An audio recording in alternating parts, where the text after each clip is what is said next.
You're listening to Farseer Productions, giving voice to the words of the past. Today's reading is a classic work of literature, narrated and produced with care to preserve its timeless power.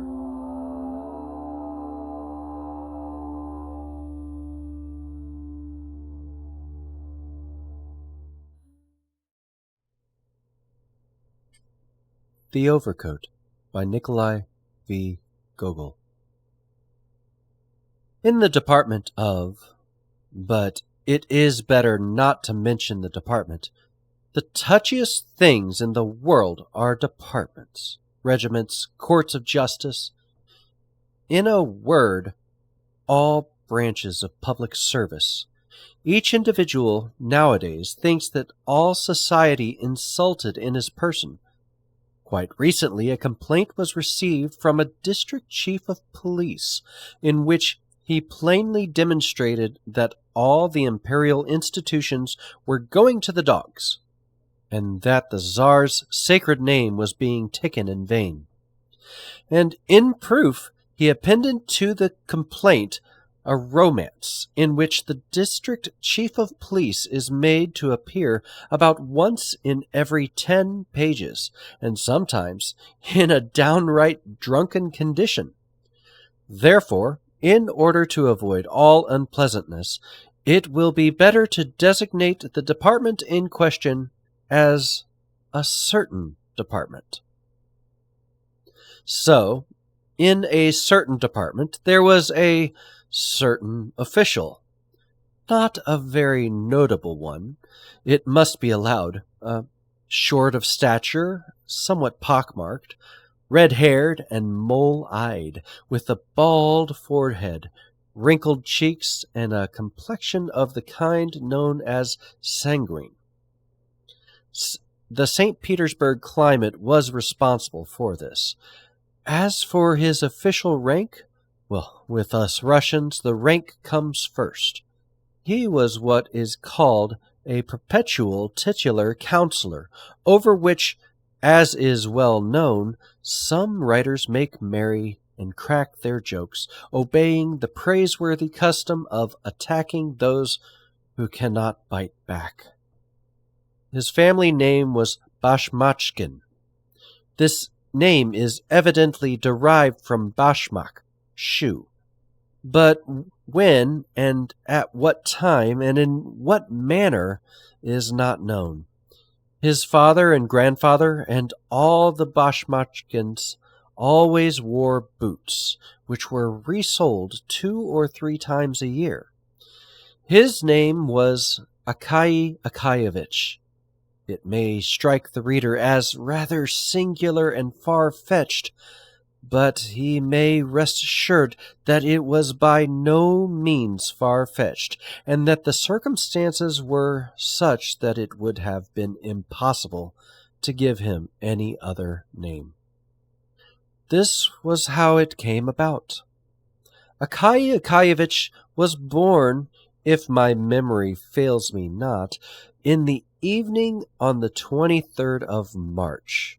His mother, the wife of a government official and a very fine woman, made all due arrangements for having the child baptized. She was lying on the bed opposite the door. On her right stood the godfather, Ivan Ivanovich Eroshkin, a most estimable man, who served as the head clerk of the Senate, and the godmother, Ariana Semyonovna Birobinskova, the wife of an officer of the quarter and a woman of rare virtues.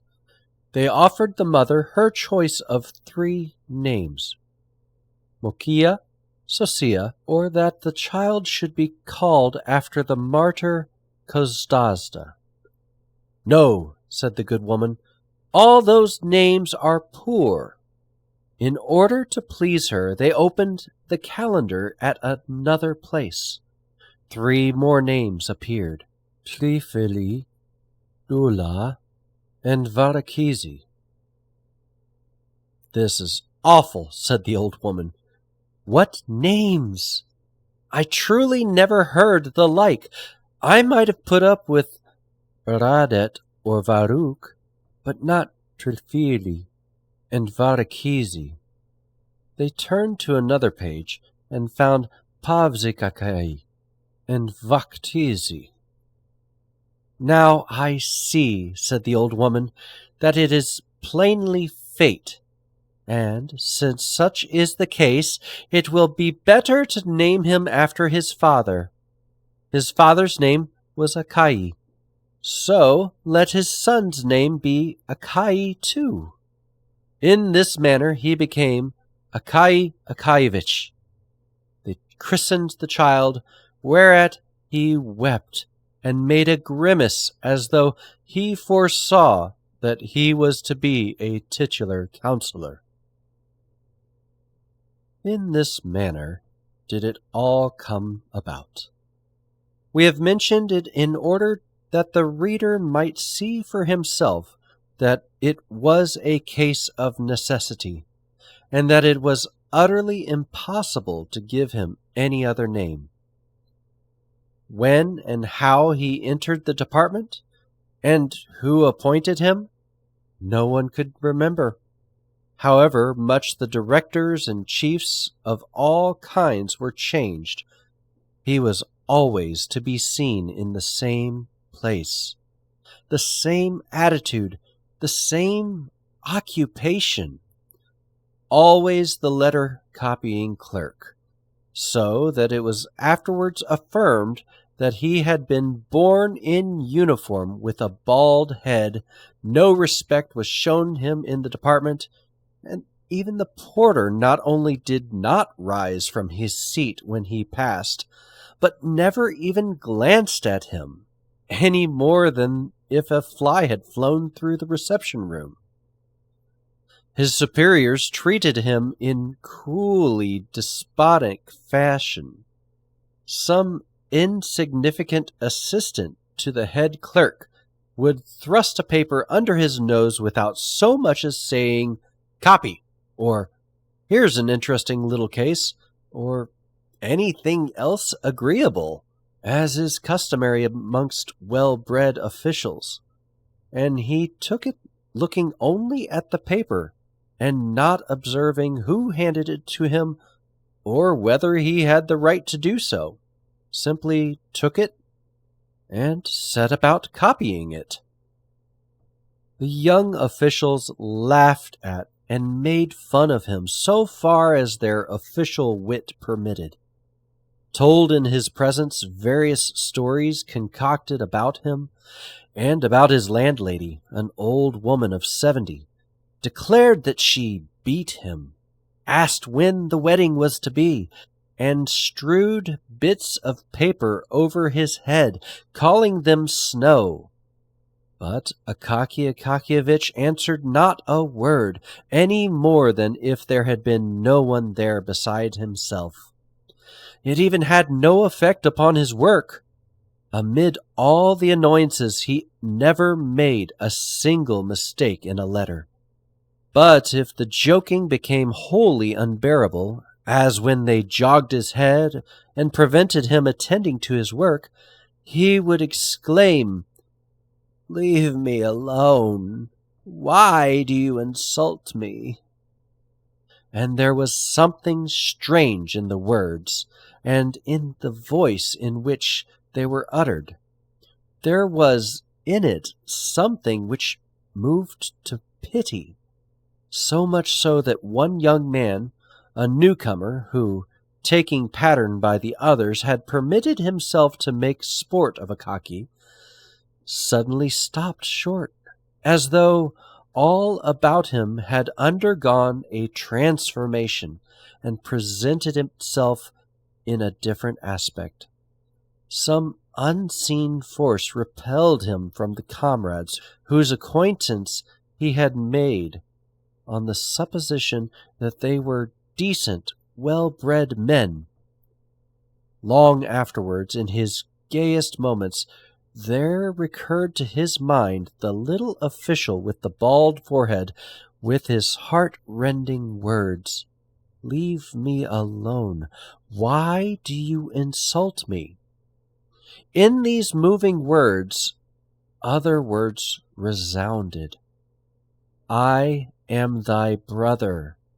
And the young man covered his face with his hand, and many a time afterwards, in the course of his life, shuddered at seeing how much inhumanity there is in man, how much savage coarseness is concealed beneath refined, cultured, worldly refinement, and even, oh God, in that man whom the world acknowledges as honorable and upright. It would be difficult to find another man who lived so entirely for his duties. It is not enough to say that Akaki labored with zeal. No, he labored with love. In his copying, he found a varied and agreeable employment. Enjoyment was written on his face. Some letters were even favorites with him, and when he encountered these, he smiled, winked, and worked with his lips till it seemed as though each letter might be read in his face as his pen traced it. If his pay had been in proportion to his zeal, he would perhaps, to his great surprise, have been made even a counselor of state. But he worked, as his companions, the wits, put it, like a horse in a mill. However, it would be untrue to say that no attention was paid to him. One director, being a kindly man and desirous of rewarding him for his long service, ordered him to be given something more important than mere copying. So, he was ordered to make a report of an already concluded affair to another department, the duty consisting simply in changing the heading and altering a few words from the first to the third person. This caused him so much toil that he broke into a perspiration, rubbed his forehead, and finally said, "No, give me rather something to copy." After that, they let him copy on forever. Outside this copying, it appeared that nothing existed for him. He gave no thought to his clothes. His uniform was not green, but a sort of rusty meal color. The collar was low, so that his neck, in spite of the fact that it was not long, seemed inordinately so, as it emerged from it, like the necks of the plaster cats which peddlers carry about on their heads, and something was always sticking to his uniform, either a bit of hay or some trifle. Moreover, he had a peculiar knack, as he walked along the streets, of arriving beneath a window just as all sorts of rubbish was being flung out of it. Hence, he always bore about on his hat scraps of melon rinds and other such articles. Never once in his life did he give heed to what was going on every day to the street. While it is well known that his young brother officials trained the range of their glances till they could see when any one's trouser straps came undone upon the opposite sidewalk, which always brought a malicious smile to their faces, but Akaki Akakievich saw in all things the clean, even strokes of his written lines, and only when a horse thrust his nose for some unknown quarter over his shoulders and sent a whole gust of wind down his neck from his nostrils did he observe that he was not in the middle of a line, but in the middle of the street. On reaching home, he sat down at once at the table, sipped his cabbage soup up quickly, and swallowed a bit of beet with onions, never noticing their taste, and gulping down everything with flies and anything else which the Lord happened to send at that moment.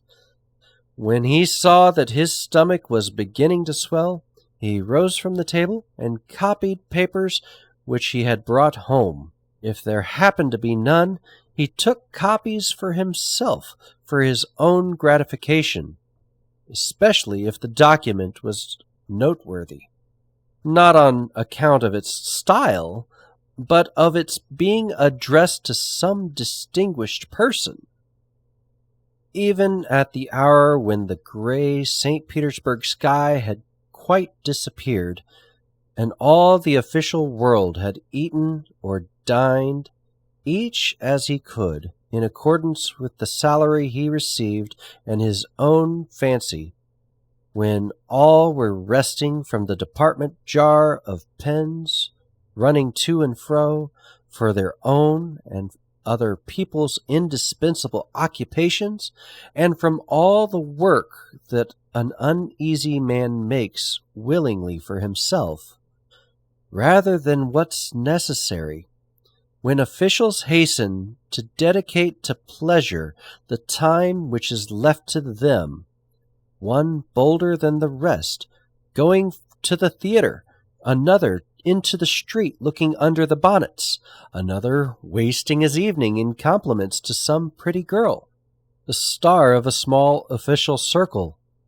another, and this is the common case of all, visiting his comrades on the third or fourth floor in 2 small rooms with an anteroom or kitchen, and some pretensions to fashion, such as a lamp or some other trifle, which has cost many a sacrifice of dinner or pleasure trip. In a word, at the hour when all officials disperse among the contracted quarters of their friends to play, whilst, as they sip their tea from glasses with a kopek's worth of sugar, smoke long pipes, relate at some bits of gossip which a Russian man can never, under any circumstances, refrain from, and when there is nothing else to talk of, repeat eternal anecdotes about the commandant, to whom they had sent word that the tails of the horses on the Falconet monument had been cut off. And when all strive to divert themselves, Akaky Akakievitch indulged in no kind of diversion. No one could even say that he had seen him at any kind of evening party.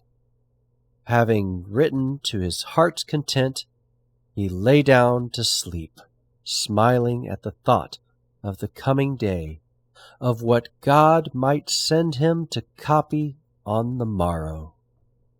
Thus flowed on the peaceful life of the man who, with a salary of 400 rubles, understood how to be content with his lot, and thus it would have continued to flow on, perhaps to extreme old age, were it not that there are various ills strewn along the path of life for titular councillors, as well as for private, actual, court, and every other species of councillor, even to those who never give any advice or take any themselves. There exists in St. Petersburg a powerful foe of all who receive a salary of 400 rubles a year, or thereabouts. This foe is no other than the northern cold. Although it is said to be very healthy at 9 o'clock in the morning, at the very hour when the streets are filled with men bound for the various official departments, it begins to bestow such powerful and piercing nips on all noses impartially, that the poor officials really do not know what to do with them. At an hour when the foreheads of even those who occupy exalted positions ache with the cold, and tears start to their eyes, the poor titular councillors are sometimes quite unprotected. Their only salvation lies in traversing as quickly as possible, in their thin little cloaks, 5 or 6 streets, and then warming their feet in the porter's room, and so thawing all their talents and qualifications for official service, which had become frozen on the way. Akaky Akakevich had felt for some time that his back and shoulders were paining with peculiar poignancy. In spite of the fact that he tried to traverse the distance with all possible speed, he began to wonder whether the fault did not lie in his cloak. He examined it thoroughly at home and discovered that in 2 places, namely on the back and shoulders, it had become thin as gauze. The cloth was worn to such a degree that he could see through it, and the lining had fallen into pieces. You must know that Akaky Akakevich's cloak served as an object of ridicule to the officials. They even refused it the noble name of cloak, and called it a cape. In fact, it was of singular make, its collar diminishing year by year to serve to patch its other parts. The patching did not exhibit great skill on the part of the tailor, and was, in fact, baggy and ugly. Seeing how the matter stood, Akaky Akakevich decided that it would be necessary to take the cloak to Petrovich the tailor, who lived somewhere on the 4th floor up a dark staircase, and who, in spite of his having but 1 eye and pockmarks all over his face, busied himself with considerable success in repairing the trousers and coats of officials and others. That is to say, when he was sober and not nursing some other scheme in his head. It is not necessary to say much about this tailor, but as it is the custom to have the character of each personage in a novel clearly defined, there is no help for it. So, here is Petrovich, the tailor. At first he was called only Grigory, and was some gentleman's serf. He commenced calling himself Petrovich from the time when he received his free papers, and further began to drink heavily on all holidays, at first on the great ones, and then on all the church festivals, without discrimination. Whenever a cross stood in the calendar, on this point he was faithful to ancestral custom, and when quarreling with his wife, he called her a low female and a German. As we have mentioned his wife, it will be necessary to say a word or two about her. Unfortunately, little is known about her beyond the fact that Petrovich had a wife who wore a cap and a dress, but could not lay claim to beauty. At least no one but the soldiers of the guard even looked under her cap when they met her. Ascending the staircase which led to Petrovich's room, which staircase was all soaked with dishwater and reeked of the smell of spirits which affected the eyes, and is an inevitable adjunct to all dark stairways in St. Petersburg houses. Ascending the stairs, Akaky Akakevich pondered how much Petrovich would ask, and mentally resolved not to give more than 2 rubles. The door was open for the mistress, in cooking some fish, had raised such a smoke in the kitchen that not even the beetles were visible. Akaky Akakevich passed through the kitchen unperceived, even by the housewife, and at length reached a room where he beheld Petrovich seated on a large unpainted table, with his legs tucked under him like a Turkish pasha.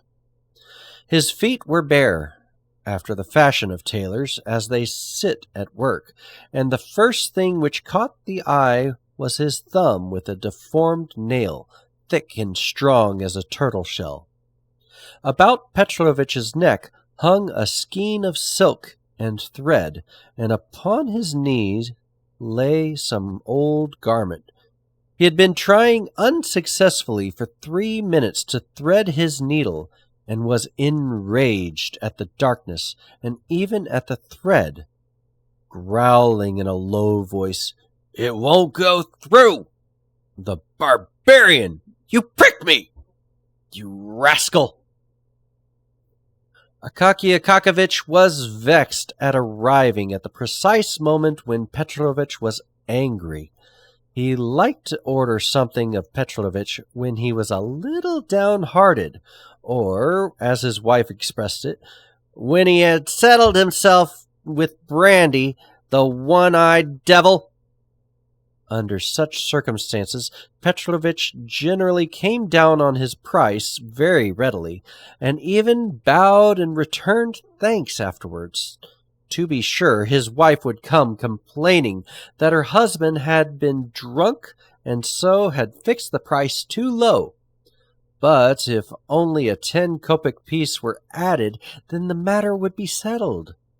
But now it appeared that Petrovich was in a sober condition, and therefore rough, taciturn, and inclined to demand Satan only knows what price. Akaky Akakevich felt this and would gladly have beat a retreat, but he was in for it. Petrovich screwed up his one eye very intently at him, and Akaky Akakevich involuntarily said, "How do you do, Petrovich?" "I wish you a good morning, sir," said Petrovich, squinting at Akaky Akakevich's hands to see what sort of booty he had brought. Aye, to you, Petrovich. It must be known that Akaky Akakevich expressed himself chiefly by prepositions, adverbs, and scraps of phrases which had no meaning whatsoever. If the matter was a very difficult one, he had a habit of never completing his sentences, so that frequently, having begun a phrase with the words, "This, in fact, is quite," he forgot to go on, thinking he had already finished it. "What is it?" asked Petrovich, and with his one eye scanned Akaky Akakevich's whole uniform, from the collar down to the cuffs, the back, the tails, and the buttonholes, all of which were well known to him, since they were his own handiwork. Such is the habit of tailors. It is the first thing they do on meeting one. "But I hear this, Petrovich, a cloak, a cloth, here, you see, everywhere, in different places. It is quite strong. It is a little dusty and looks old, but it is new. Only here in one place it is a little on the back, and here on one of the shoulders it is a little worn. Yes, here on the shoulders it is a little. Do you see? That is all, and a little work." Petrovich took the cloak, spread it out to begin with on the table, looked at it hard, and shook his head.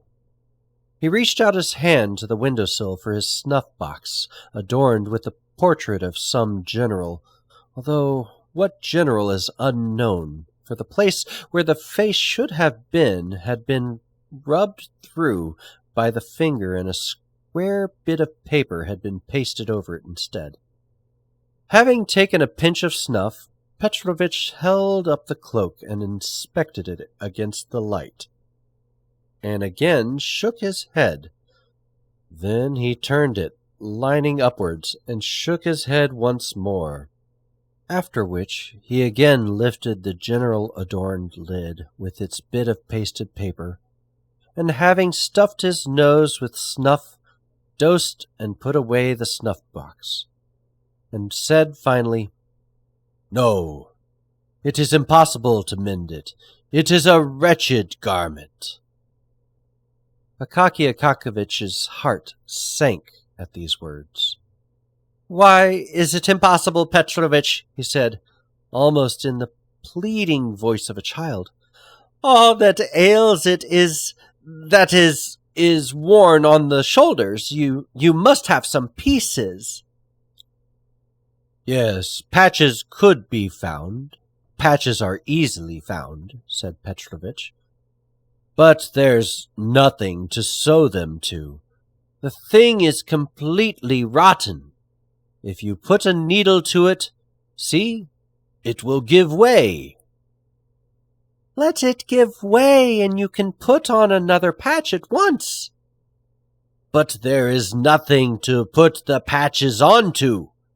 There's no use in strengthening it. It is too far gone.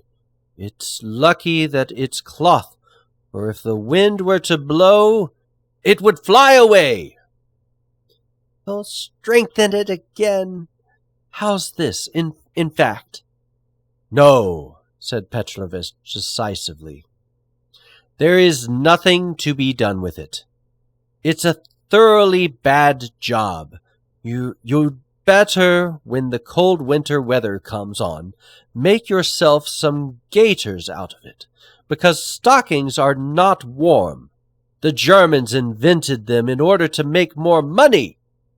Petrovich loved on all occasions to have a fling at the Germans. "But it is plain you must have a new cloak." At the word "new," all grew dark before Akaky Akakiyevich's eyes, and everything in the room began to whirl around. The only thing he saw clearly was the general with the paper face on the lid of Petrovich's snuff-box. "A new one?" he said, as if still in a dream. "Why, I have no money for that." "Yes, a new one," said Petrovich with a barbarous composure. "Well, if it came to a new one, how it's—" "You mean how much would it cost?" "Yes." "Well, you would have to lay out 150 or more," said Petrovich, and pursed up his lips significantly. He liked to produce powerful effects, liked to stun utterly and suddenly, and then to glance sideways to see what face the stunned person would put on the matter. 150 rubles for a cloak!" shrieked poor Akaky Akakiyevich, perhaps for the first time in his life, for his voice had always been distinguished for softness. "Yes, sir," said Petrovich, "for any kind of cloak, if you have a marten fur on the collar or a silk-lined hood, it will mount up to 200. "Petrovich, please," said Akaky Akakiyevich in a beseeching tone, not hearing and not trying to hear Petrovich's words, and disregarding all his effects. "Some repairs in order that it may wear yet a little longer." "No, it would only be a waste of time and money," said Petrovich, and Akaky Akakiyevich went away after these words, utterly discouraged. But Petrovich stood for some time after his departure, with significantly compressed lips, and without betaking himself to his work, satisfied that he would not be dropped, and an artistic tailor employed. Akaky Akakiyevich went out into the street as if in a dream. "Such an affair!" he said to himself. "I did not think it had come to—" And then, after a pause, he added, "Well, so it is. See what it has come to, at last." And, "I never imagined that it was so." Then followed a long silence, after which he exclaimed, "Well, so it is. See what already— Nothing unexpected, that.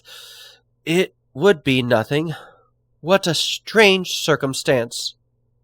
So saying, instead of going home, he went in exactly the opposite direction, without suspecting it. On the way, a chimney-sweep bumped up against him, and blackened his shoulder, and a whole hatful of rubbish landed on him from the top of a house which was building. He did not notice it, and only when he ran against a watchman who, having planted his halberd before him, was shaking some snuff from his box into his horny hand, did he recover himself a little, and that because the watchman said, "Why are you poking yourself into a man's very face? Haven't you the pavement?"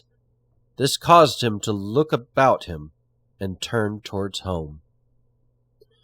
There only he finally began to collect his thoughts and to survey his position in its clear and actual light, and to argue with himself sensibly and frankly, as with a reasonable friend, with whom one can discuss private and personal matters. "No," said Akaky Akakiyevich, "it is impossible to reason with Petrovich now. He is that. Evidently, his wife has been beating him. I'd better go to him on Sunday morning. After Saturday night he will be a little cross-eyed and sleepy, for he will want to get drunk, and his wife won't give him any money. And at such time a 10-kopeck piece in his hand he will become more fit to reason with, and then the cloak, and that." Thus argued Akaky Akakiyevich with himself, regained his courage, and waited until the first Sunday, when, seeing from afar that Petrovich's wife had left the house, he went straight to him. Petrovich's eye was indeed very much askew after Saturday. His head drooped, and he was very sleepy. But for all that, as soon as he knew what it was a question of, it seemed as though Satan jogged his memory. "Impossible," said he. "Please to order a new one." Thereupon Akaky Akakiyevich handed over the 10-kopeck piece. "Thank you, sir. I will drink your good health," said Petrovich. "But as for the cloak, don't trouble yourself about it. It is good for nothing. I will make you a capital new one, so let us settle about it now." Akaky Akakiyevich was still for mending it, but Petrovich would not hear of it.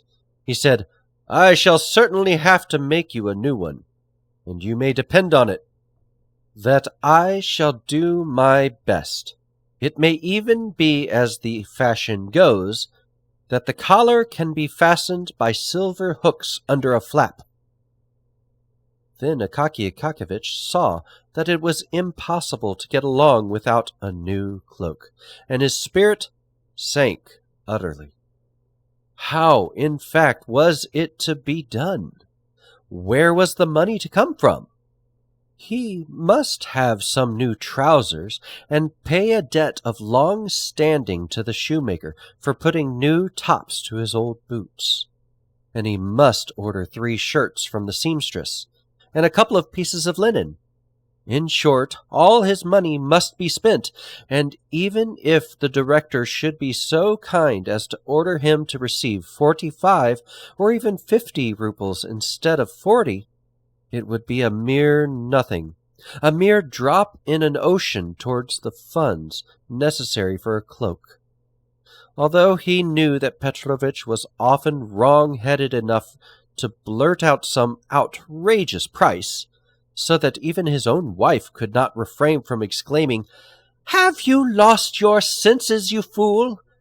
At one time he would not work at any price, and now it was quite likely that he had named a higher sum than the cloak would cost.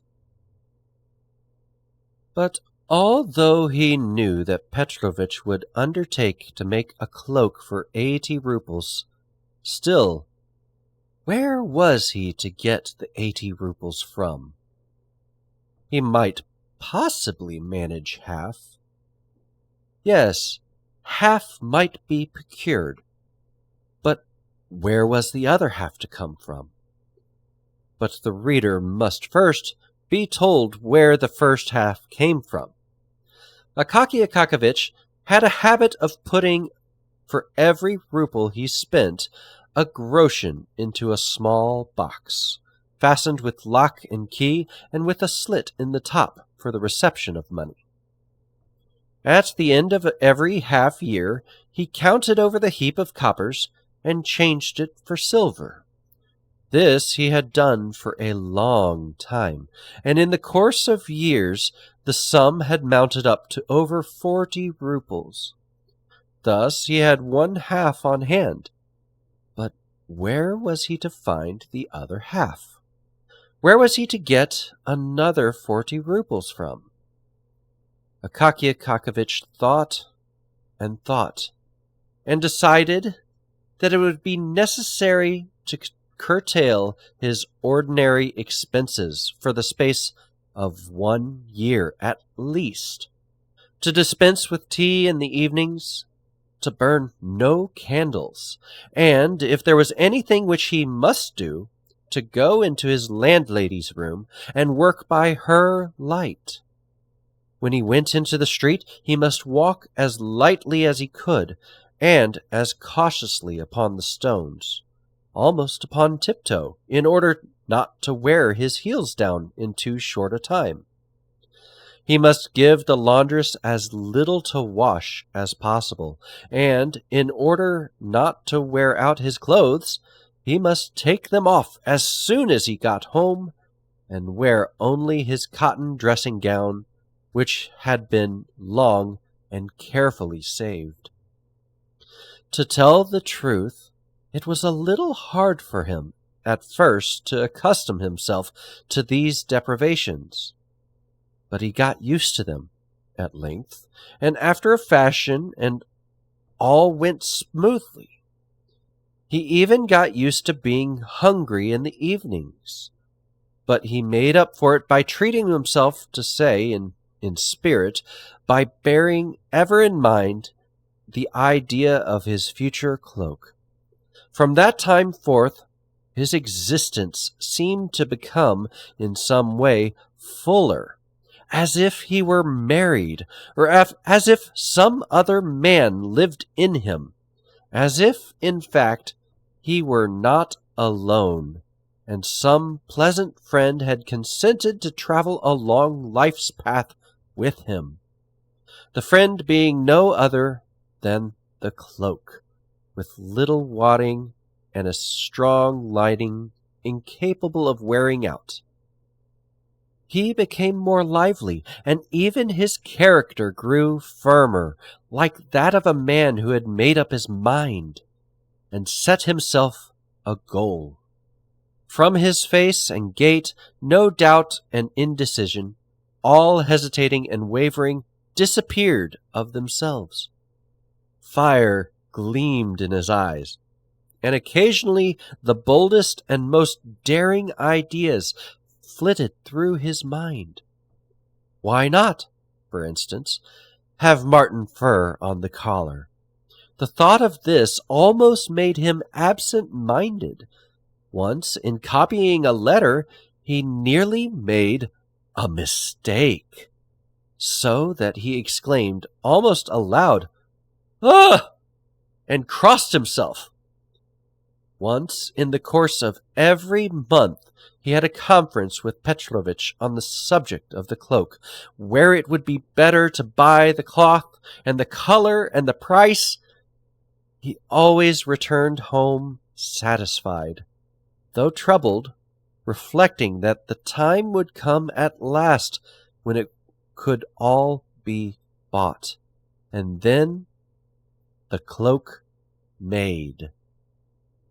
The affair progressed more briskly than he expected, for beyond all his hopes, the director awarded neither 40 nor 45 rubles for Akaky Akakevich's share, but 60.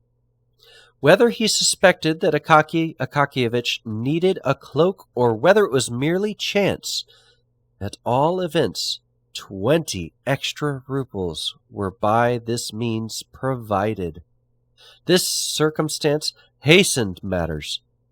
2 or 3 months more of hunger, and Akaky Akakevich had accumulated about 80 rubles. His heart, generally so quiet, began to throb. On the first possible day, he went shopping in company with Petrovich. They bought some very good cloth, and at a reasonable rate, too, for they had been considering the matter for 6 months, and rarely let a month pass without their visiting the shops to inquire prices. Petrovich himself said that no better cloth could be had for lining. They selected a cotton stuff, but so firm and thick that Petrovich declared it to be better than silk, and even prettier and more glossy. They did not buy the marten fur because it was, in fact, dear, but in its stead they picked out the very best of catskin which could be found in the shop, and which might indeed be taken for marten at a distance. Petrovich worked at the cloak 2 whole weeks, for there was a great deal of quilting. Otherwise it would have been finished sooner. He charged 12 rubles for the job. It could not possibly have been done for less. It was all sewed with silk, in small double seams, and Petrovich went over each seam afterwards with his own teeth, stamping in various patterns. It is difficult to say precisely on what day, but probably the most glorious one in Akaky Akakevich's life, when Petrovich at length brought home the cloak. He brought it in the morning, before the hour when it was necessary to start for the department. Never did a cloak arrive so exactly in the nick of time, for the severe cold had set in, and it seemed to threaten to increase. Petrovich brought the cloak himself, as befits a good tailor. On his countenance was a significant expression, such as Akaky Akakevich had never beheld there. He seemed fully sensible that he had done no small deed, and crossed a gulf separating tailors who put in lining and execute repairs from those who make new things.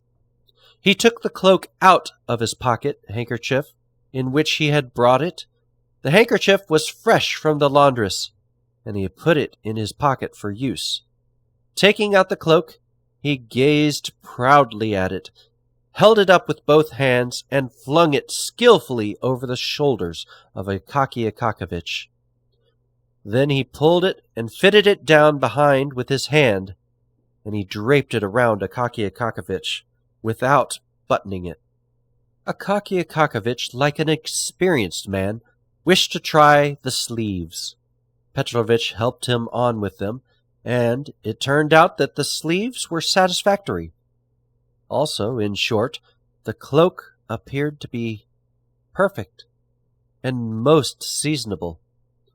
Petrovich did not neglect to observe that it was only because he lived in a narrow street and had no signboard, and had known Akaky Akakevich so long, that he had made it so cheaply. But if he had been in business on the Nevsky Prospect, he would have charged 75 rubles for the making alone. Akaky Akakevich did not care to argue this point with Petrovich. He paid him, thanked him, and set out at once in his new cloak for the department. Petrovich followed him, and pausing in the street, gazed long at the cloak in the distance, after which he went to one side expressly to run through a crooked alley and emerge again into the street beyond, to gaze once more upon the cloak from another point, namely, directly in front. This concludes Part 1 of The Overcoat by Nikolai Gogol. Please make sure you are subscribed so you don't miss Part 2. Until next time, may the past speak clearly.